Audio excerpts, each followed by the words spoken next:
Salitang Diyos, sa English ay God. Ang God ay tumutukoy sa Diyos. At ang God ay titulo. Title. It's a title. It's not a name. Maliwanag, mga kapatid? Maliwanag tayo dun? Titulo ng mga sinasamba ng mga pagano. Tama. Kasama dyan si Kristo. At ang maraming mga Diyos na sinasamba ng mga Grego at mga Romano. Kaya, pag sinabi nating Diyos, peke lahat sila. Dahil ang titulo ng ating sinasamba ay Alahaya. Alahaya. Malinaw po? Alahaya. Yan ang titulo. At ang kanyang pangalan ay Yahweh. Yahweh. Ang pangalan niya ay Yahweh. Siya ang ating manlilikha. Siya ang may akda ng ating buhay.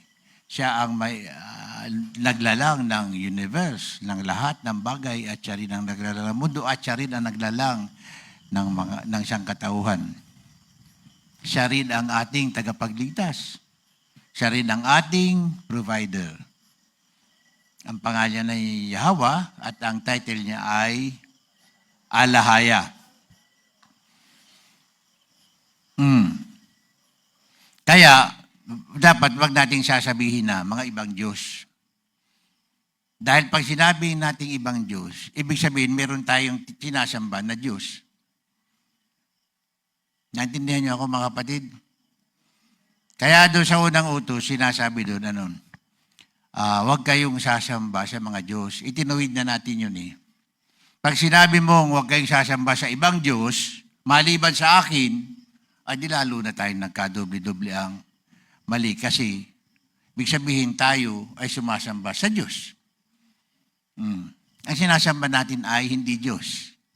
Ang sinasamba natin, ang titulo niya ay Alahaya. Kaya sinasamba natin ay Alahaya. Huwag kayong sasamba sa mga Diyos, maliban kay Alahaya.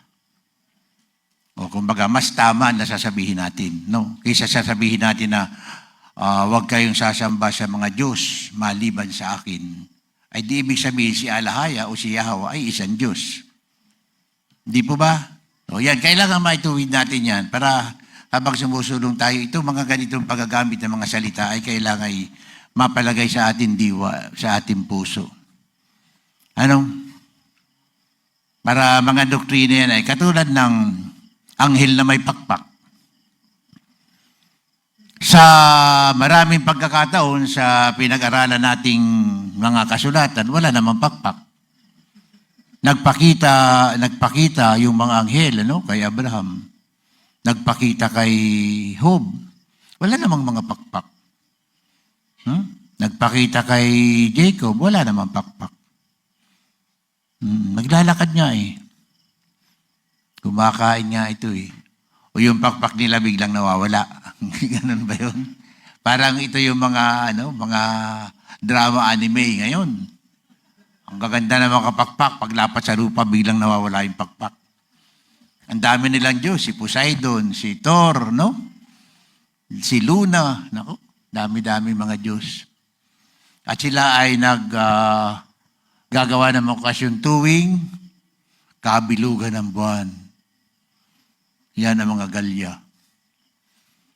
Mga kapatid. So, makikita natin na. So, kailangan lagi lang natin ipinaalala para matanim po sa isipan ng lahat. Ang sinasamba natin si Yahweh, dahil ito yung tinuturing natin na Ama, walang masama na lagyan natin ng Aba. Dahil tayo, bilang kultura natin, ang paging magalang at bahagi ng pagpapakita natin ng respeto, nilalagay natin yung Ama. Ang ugali, kumbaga sa atin, kulang sa respeto. Sa kaya tingin ko, hindi naman masama lagyan natin ng Aba or Ama. Dahil yun ay pagkilala natin sa Kanya bilang nirerespeto natin bilang Ama natin. Dahil lahat tayo creation ni Aba Yahweh. Hindi tayo nilalang ni Kristo. Hindi tayo nilalang ni Kristo ang naglalang sa atin lahat. ay si Abba Yahweh. Siya ang ating alahaya, hindi siya Diyos. Okay. Pasensya na ha. Tutuwid lang po. Mga ganung bagay lang, kailangan ano natin. Kuminsan, parang bypassing lang nawawala. Makita niyo dun sa Melchizedek, manlilikha, walang hanggan. Mamaya, biglang naging Diyos, biglang naging Lord. Kita niyo? Pagdating dun sa mga ibang chapters, biglang naging Lord, biglang naging God.